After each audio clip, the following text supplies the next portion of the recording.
Today, I reshuffled my cabinet. On 4th of October 2021, I became Prime Minister. At the time, I called my cabinet as a cabinet for co-creation of a new era, where we create a new era with our people.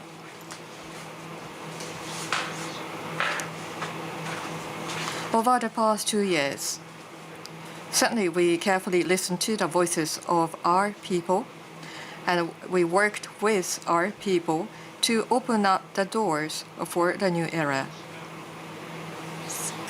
To this end, every day we implemented various activities and initiatives.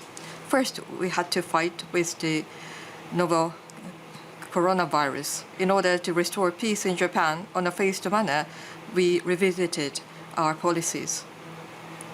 Once again, I would like to take this opportunity to thank our people for their understanding and cooperation in the process. February 2022, Russia invaded Ukraine. As a result, globally we saw an increase in commodity prices. The government took comprehensive measures to counter the commodity price hike. At the same time, the private sector companies were requested to increase the wage in order to exceed the commodity price hike.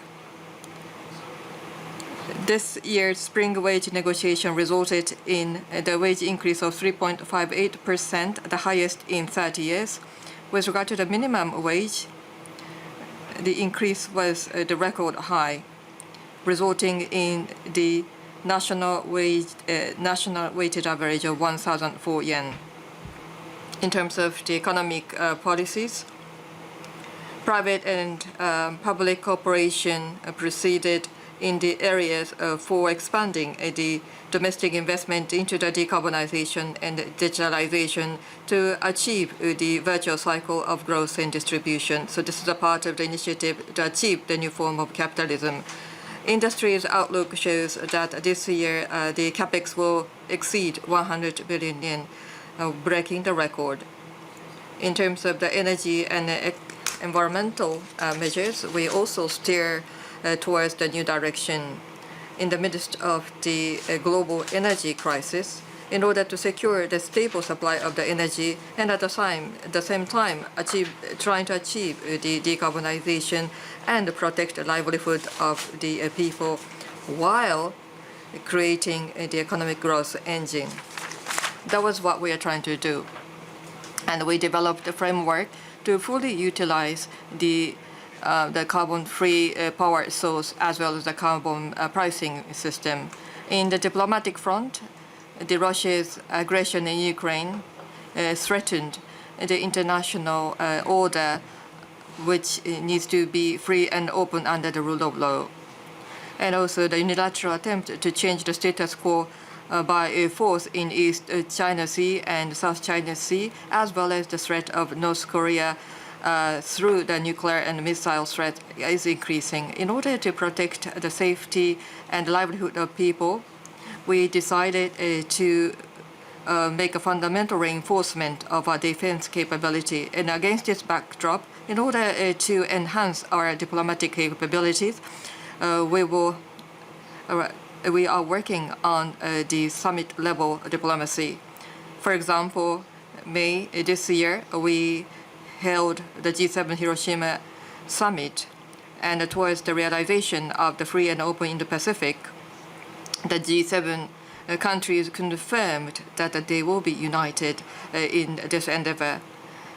Also, in August, at Camp David, we had the Japan-US-Korea summit meeting to show the resolve to cultivate a new era under the partnership of 3 countries.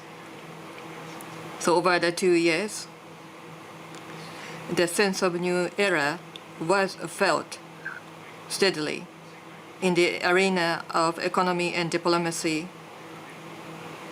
We were able to enhance the presence of Japan globally. However, I have to say we are still midway through our journey, because the great river of change in front of us is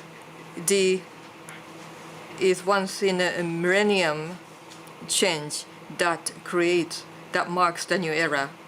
Development of a global south, including all these changes, they are affecting the power balance of the international community dramatically.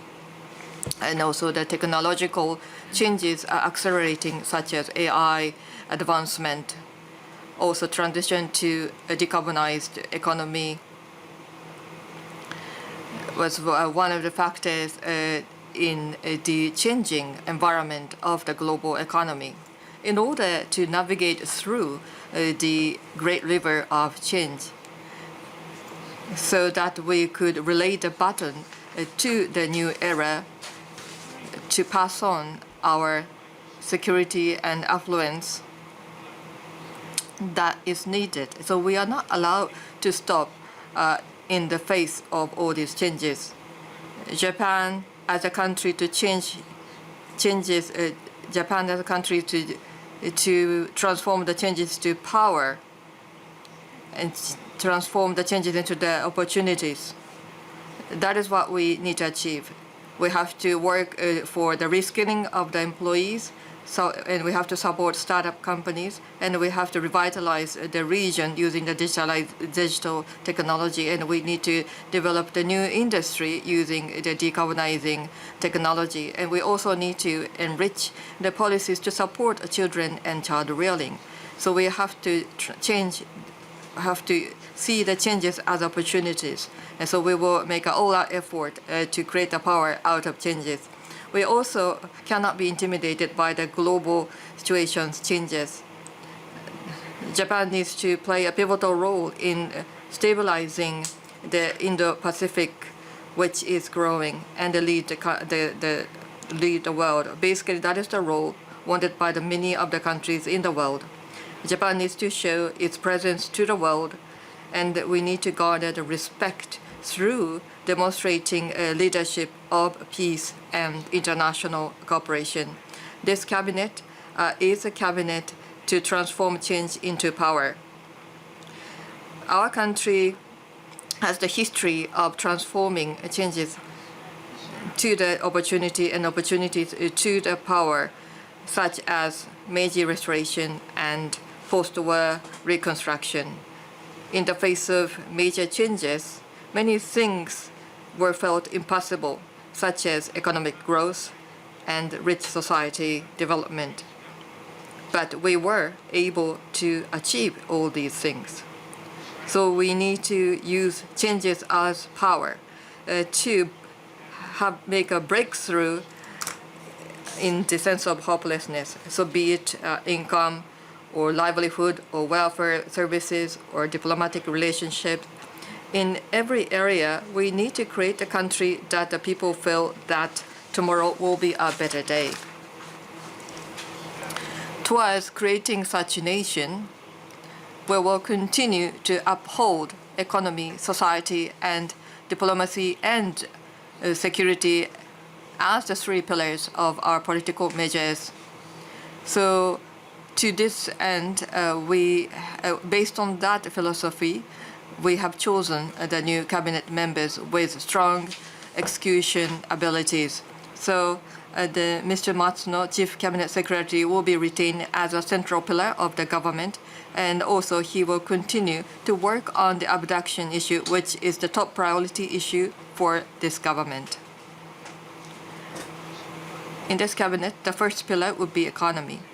In order to achieve the virtuous cycle of growth and distribution, the volume reduction economy, cost reduction economy, we have to depart from such economy which continued over the 30 years after the burst of bubble economy. And instead, we have to work on the wage increase and invest into the human capital, and as well as the investment into the equipment and also the R&D activities. So such aggressive economic transformation is gradually happening. But in order to solidify such move as a steady move forward, we really need to address the rising commodity prices immediately, including the continuation of the gasoline subsidies. We will continue to implement the bold economic measures to support livelihood of our people. We also demolish the annual income barrier to support the young generation to increase their annual income. And towards this goal, we will put together the support enhancement measures as soon as possible. And also starting next month, the minimum wage will be over 1,000 yen, and that will be starting next month. Also, towards the new form of capitalism, the initiative will be accelerated, and also the policies to continuously achieve the wage increase over the commodity price increase by the margin of several percent will be implemented, as well as the initiative to attract the 100 trillion yen scale investment through the public and private partnership. And also, we will develop the growth infrastructure to support AI and startups, so that we could certainly depart from the deflation. We have suffered the curbed the tax income under the deflation. However, we will make a fiscal transformation which will be implemented, which can dynamic and can play a dynamic role. Given the measurement for economic required for the kick-start, Suzuki Shunichi, Minister of Finance, and Minister Nishimura for Economy and Trade and Industry are going to continuously take the very huge responsibility for the coordinating role of the entire economic measures, seasoned and who has established a good reputation for the coordinating capacity. We asked Minister Shindo to take, with respect to the very important area for the science and technology as well as economic security, we would like to ask Ms. Takaichi to take the minister's role. The second pillar, that is the society. Up until 2030, this is the last opportunity to reverse the trend of the declining birth rate. The other day, it was decided at the cabinet meeting, based on the children's future strategy policy, in order to implement early for the measures for the declining birth rate, which is different dimension. To that end, we are going to submit to the ordinary diet for the necessary system reform build. Besides the declining birth rate, there are social issues that can't lose no time, that can't, and also can't be deferred. Therefore, we are going to reinforce the measurement for those issues. For example, while we are seeing an increased number of dementia patients due to the aging, we would like to keep the dignity of such dementia, and for them to be able to have the to be able to live with the desire. It is necessary urgently to create such society. For those people who do not have anybody to be helped to help, or for those people who are aged, but each one of them will be able to live safety in a safe manner, we would like to make a measurement across different ministers and agencies for the creation of society. And it is necessary to have the drastic measures for the hay fever. That is the disease for the national public, and that is put suffering on physical and hospital visit. For the Minister of Health and Labour Welfare, I asked the Minister Takemi, who has the rich international network and having been involved in the welfare and labor area. And also we would like to ask the Ms. Kato to be in charge of the rearing children and active participation of women.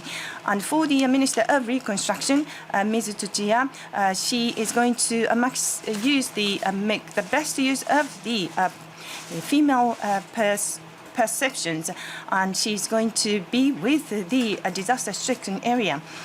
For the Okinawa Northern Territory and regional revitalization, consumer policy as well as Expo, Mr. Jimmy is well expected for his activation. At the time of COVID-19, we are not able to repeat the same mistake, that is the digital defeat, and we are going to utilize the digital as a power for the growth of the regional economy. At the same time, we will prioritize the perception of the users. So that to that end, we need to change the system of the national and the regional administrative area. And for the digital garden city nation vision, administrative reform and regulational reform, as the control tower, we asked the so we are going to set up the new Digital Administrative Reform Council. And as a control tower, we asked the Kono minister to take the lead. And the third pillar is the diplomacy and security. And for G7 Quad and Japan-US ROC, we are going to utilize a different framework, and based on the rules of law, we are going to reinforce the international order that is free and open. And first of all, for us to reinforce drastically for our defense force, we are going to work on steady basis. In order to address very severe security environment that we are in, only ally, that is the US, where we are going to strengthen its relationship, and the South Korea, Australia, New Zealand, and India, where they have the like-minded, we are going to reinforce its alignment. And between the South Korea, given the trustful relationship on a personal basis with the President Yoon, I'm going to move forward the alignment with the Japan, South Korea in a broader manner, and to have more liaison with the South Korea. And at the end of this year, we are going to have Japan-ASEAN Special Summit talk. And what is the world growth sector, which is the Indo-Pacific, where it will be driven. As to the key for the diplomacy, Ms. Kamikawa Yoko, who has the well-versed as the ministry member and also has the international network. So we asked her to take the foreign affairs minister's role. For the MOD, who is an expert and very much savvy to the overall policy, I would like to ask Mr. Kihara to take a ministerial role. As I said, that those are the three pillars where the cabinet is going to work in an integrated manner, and it is necessary to work on a steady basis at each area. How the entity should be, and for my number, and we need to recover the trust. For the MIC's minister, we ask Mr. Suzuki to take this area as he is savvy to.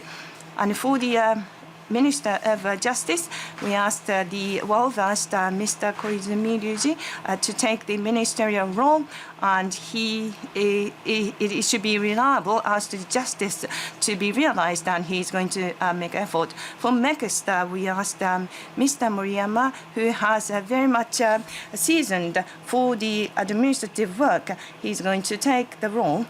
As to the issue of the former unification charge, he's going to work together with the related ministers to be with the victims, so that he will be able to apply strictly fair laws and justice. In order to enhance the food security issue, we ask Mr. Miyashita to take the minister role for the MAFF, and for the Minister of Environment, that is necessary to take part of the global warming issue. Mr. Shintaro Ito, he is going to take the ministerial role, and he had been working on the environmental issue for a long period of time. And for MIT Minister, Mr.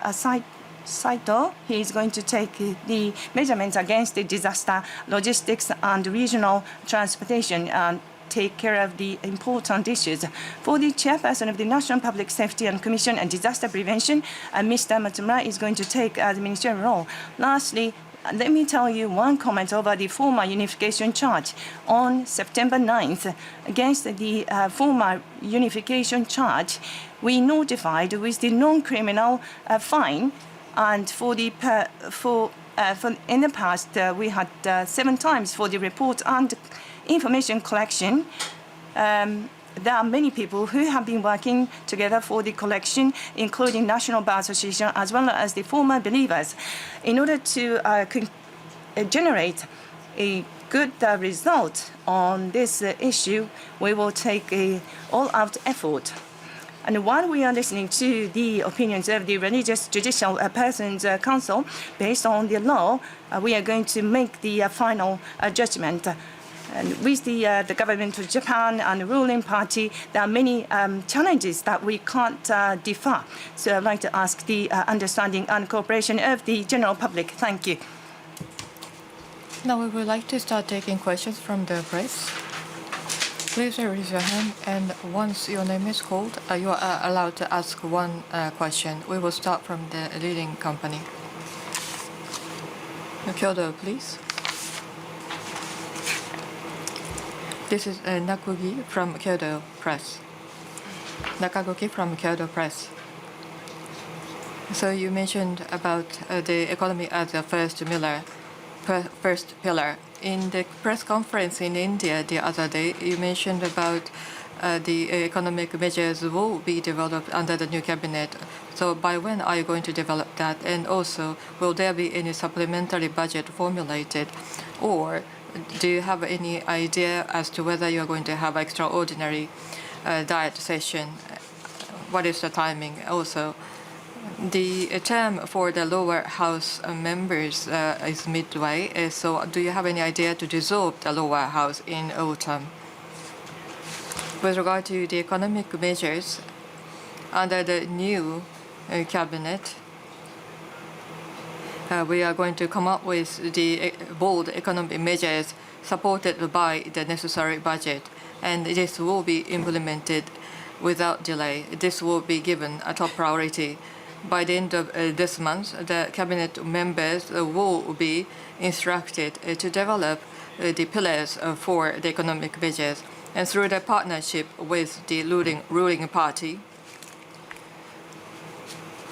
based on the ideas of solidifying the economic footing to protect the livelihood of people from the price increase, and also the idea of enhancing the flow of investment, as well as structural wage increase, and also the mobilization of the social transformation to overcome the declining population, and also with the idea of securing the peace of mind and security of the people.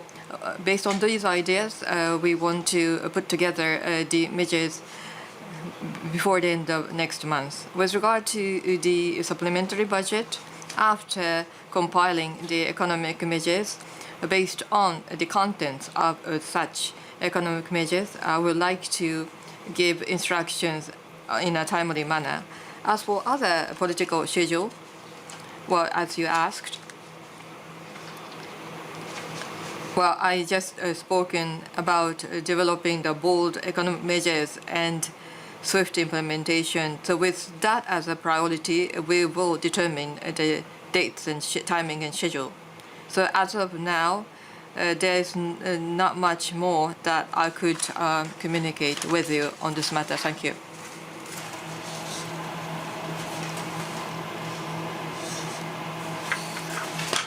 Next question.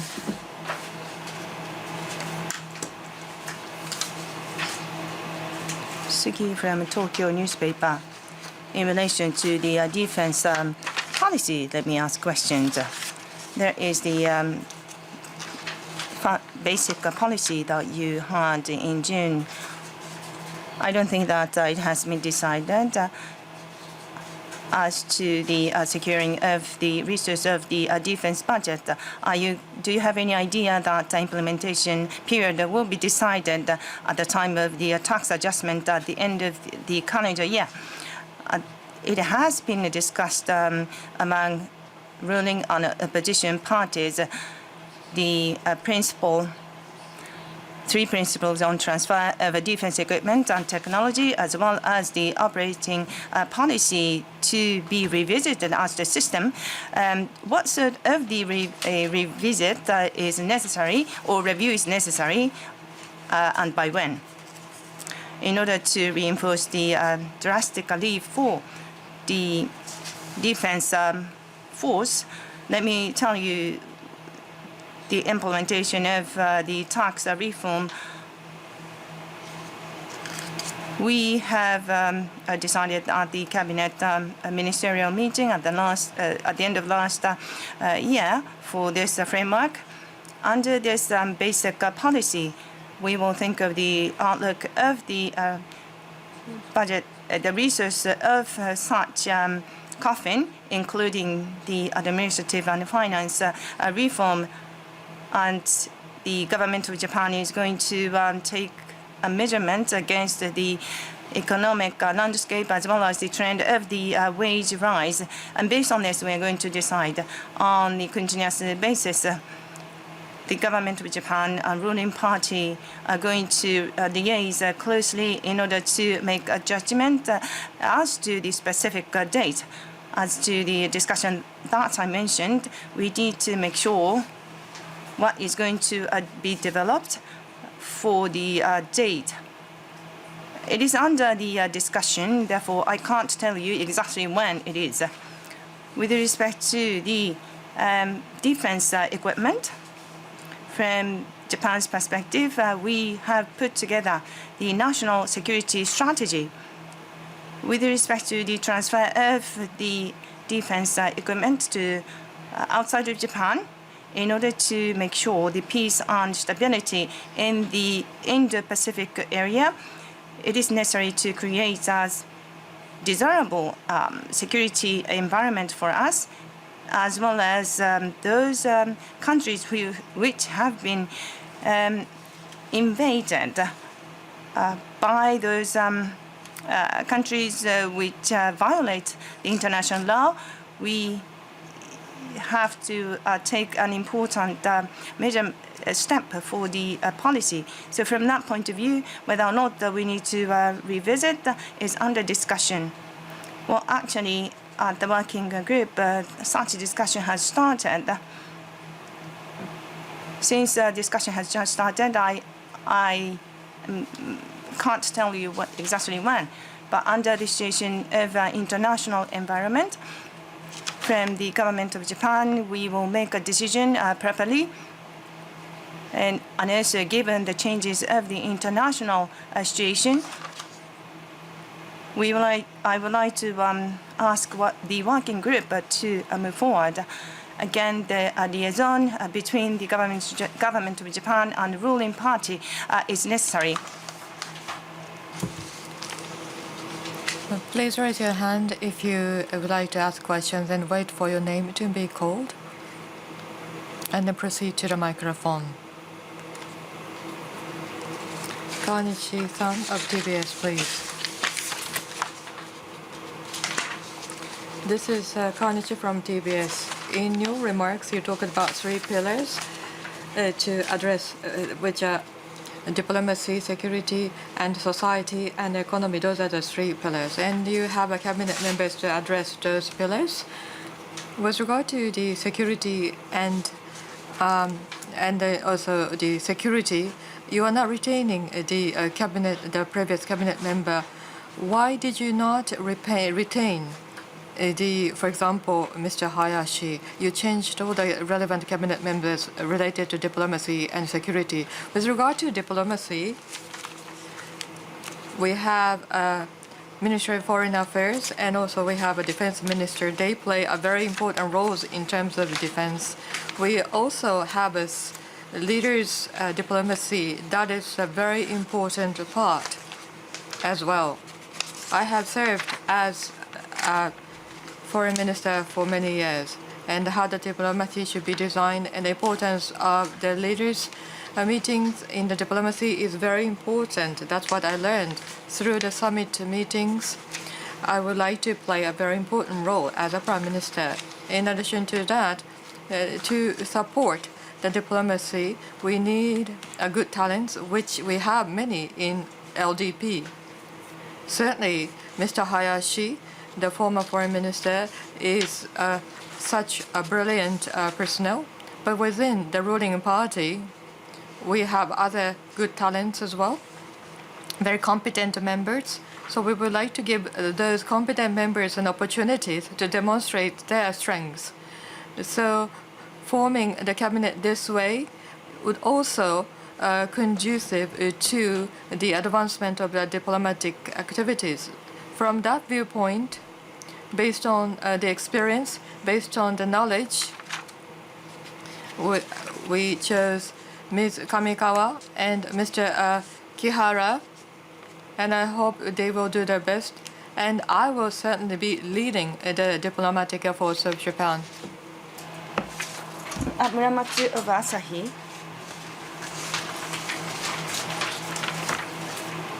Thank you.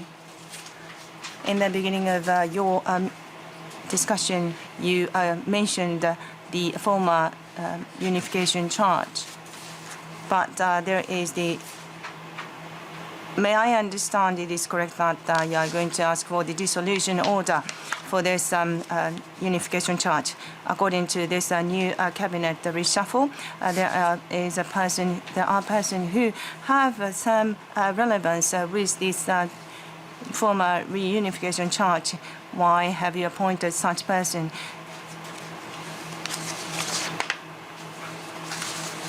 As to the first half question, as I said earlier, based on the law, we are going to work in accordance with the laws and the regulations. When it comes to the order of dissolution of the organization, we are making sure in a good manner to make a decision. So that is the current procedure, and the final decision will be reached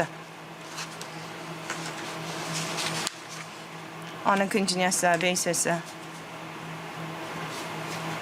in accordance with the laws and regulations. This is the issue that needs to be determined. For those ministers who have some relevance or relations with the former reunification charge, you had some questions. In principle, the right person in the right position has been appointed as to the ministerial posting. As for the former unification charge at the LDP, the relationship in the past with this charge, we categorized into 80 items, and we inspected in detail and reported. And in addition to that, we examined rigidly the former unification charge as well as some affiliates, where I made sure that there is no relevance. And on a nationwide basis, notified for each minister, regardless of the relationship in the past. Currently, such ministers do not have any relevance. That is the assumption where I made an appointment this time. So I do believe that those are the two questions that you raised. Next question. Takada-san of Minami Nippon Shimbun, please. Takada from Minami Nippon Shimbun. I have a question about the abduction issue. So a realization of the North Korea Japan dialogue is something that you are actively pursuing. And also Fukiagehama incident in Kagoshima marks 45th anniversary in this August. So the families are aging. and North Korea are repeating the missile launch, how are you going to face up to North Korea's threats, and what is the information you can share with us about this? As for the abduction issue, well, historically we have been saying that we have to overcome the issues in bilateral relations, and we need to open the door to the new era. So we take every opportunity to communicate our wish to Kim Jong-un, and as early as possible, we would like to have a dialogue with the North Korea. So we would like to have high-level dialogue with North Korea as soon as possible, using the various diplomatic channels. We will approach to North Korea. This is a continuous effort undertaken by the government. But before we reach the concrete outcome, it is not something that we do not want to disclose what is exactly happening because this may influence the outcome of the future negotiation. So I refrain from disclosing this. However, the abduction victims and then families of the abduction victims are aging. So we are very much aware that this abduction issue needs to be handled within a certain time limit. So this is something that we have to address with unwavering effort, with the understanding of the importance of human rights issue. So with this sense of crisis, we will continue to make these efforts. Therefore, the consultation under my direct oversight is something that we'll continue to explore. So this is something that I can share at this moment. NHK, 清水 from NHK. As to the amendment to the constitutions, at the time of the press conference in June, you shared your idea to amend the constitutions. Do you have any change from that? If you remain unchanged, what is the schedule and what are the contents of the discussion? With respect to the cabinet reshuffle, in accordance with that, you made some changes to the LDP's personnel. Would you like to reinforce the system of the amendment? So I have no change to the amendment of the constitution since then. So no change to no change to that. As to the issue of the constitutional amendment, this is the emergent issue from realistic perspective. Therefore, as much as possible, we have to make effort to move forward this from the Prime Minister's position. As to the details or specific date, as I said before, traditionally, I need to refrain from responding to that. But I do have a sense of issue. It is important to move forward this discussion, especially for the amendment to the constitutions. Only the referendum is needed. This is the only referendum that we can do. So at the end of the day, the national public will vote, and that requires some resolution by the Diet. Earlier, the Diet session, there is at the Constitutional Examination Council of the lower house and upper house. I understand that there was a very intensive discussion. There is a procedure at the Diet. In order to proceed this, by activating the discussion at the Constitutional Examination Council is expected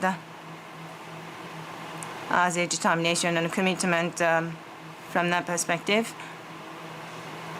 In order to move forward the discussion of the amendment to constitutions, I would like to think of the good formation of of this, as to the discussion of this, by reinforcing the task force on team, it would show and demonstrate our commitment and determination on this issue. Nippon Hoso, please. Hatanaka from Nippon Hoso. Thank you for this opportunity. About untreated water. Untreated water ocean discharge was followed by the import suspension of seafood by China. It seems this suspension is going to stay for a while. And Prime Minister, you have served as a foreign minister. So as a Prime Minister and as a government, do you have any further ideas to have a breakthrough in this situation? With regard to the untreated water,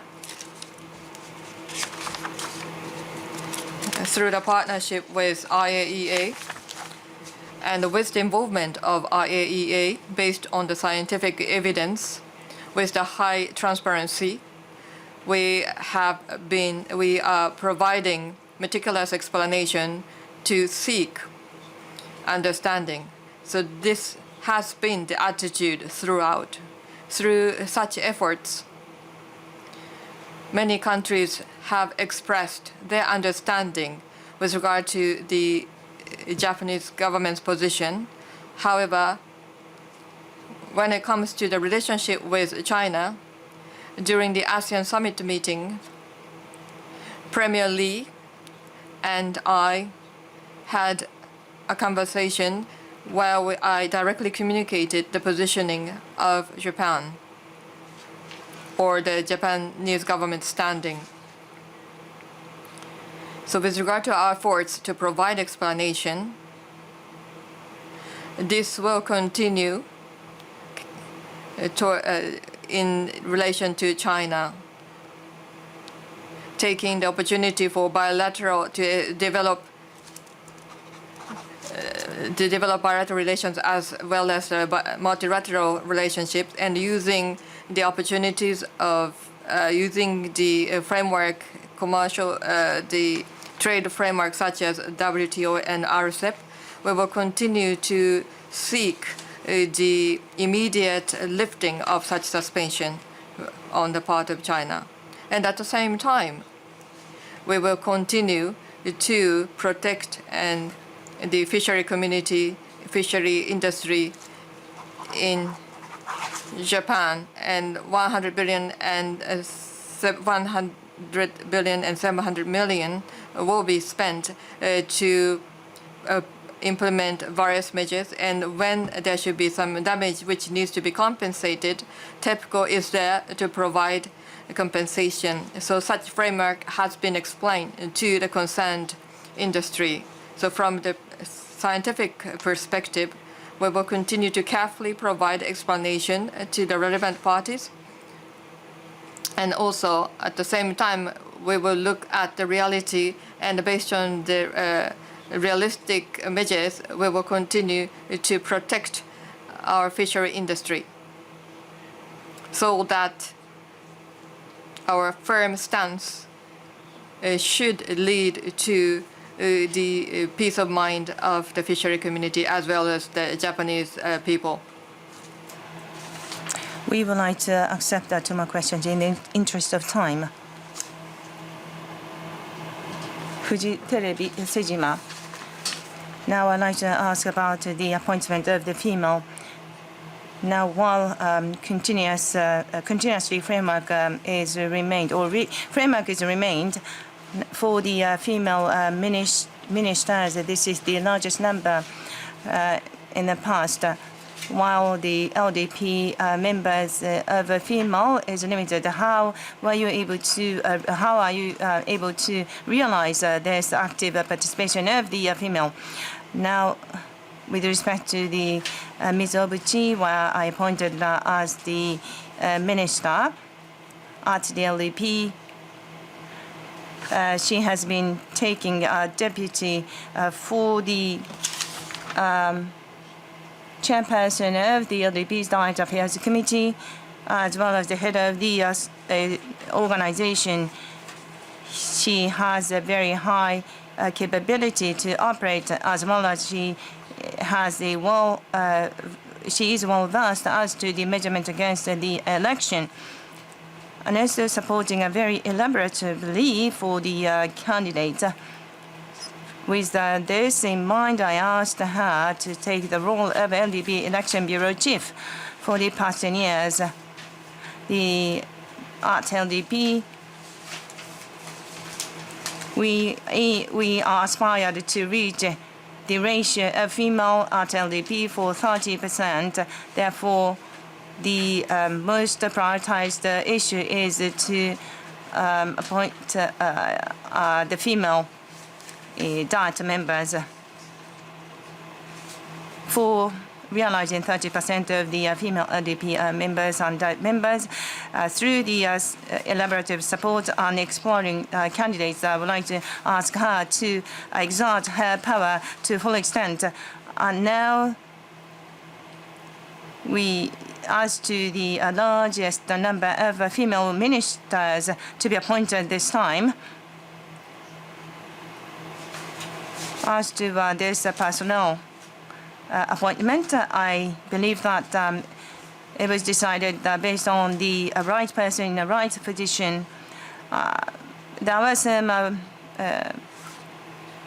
indications that there is a smaller number of female members, and we do understand such sensitive issue.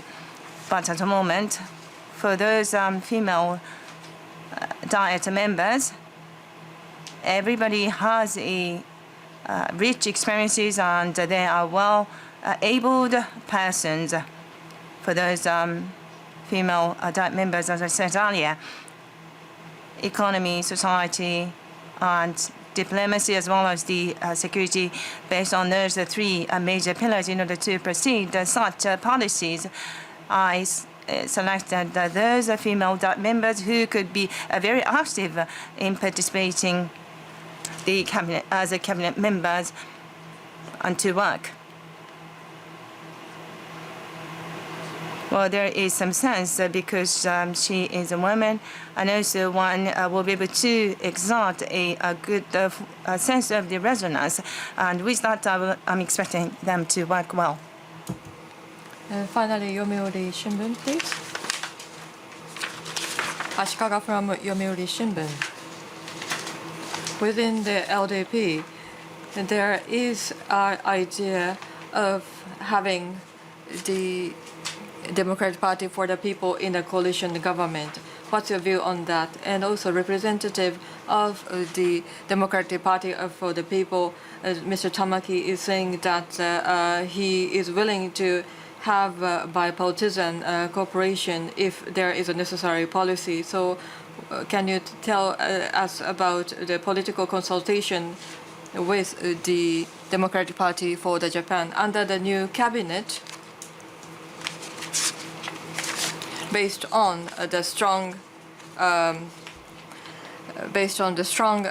coalition between the LDP and the Kome Party? We will make utmost effort to address the issues which cannot be delayed.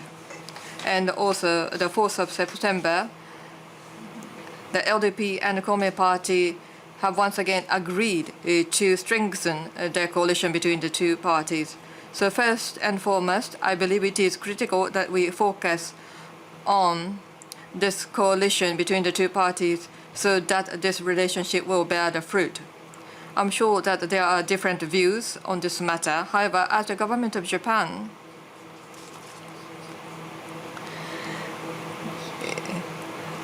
we are willing to engage in political discussions, in a consultation, sincerely, and to promote necessary partnership regardless of the topic, such as economic measures or other measures, as well as irrespective of the political parties. So with that attitude, focusing on the political measures, we will seek and promote the necessary cooperation with any of the parties. With that, we conclude today's Prime Minister's press conference.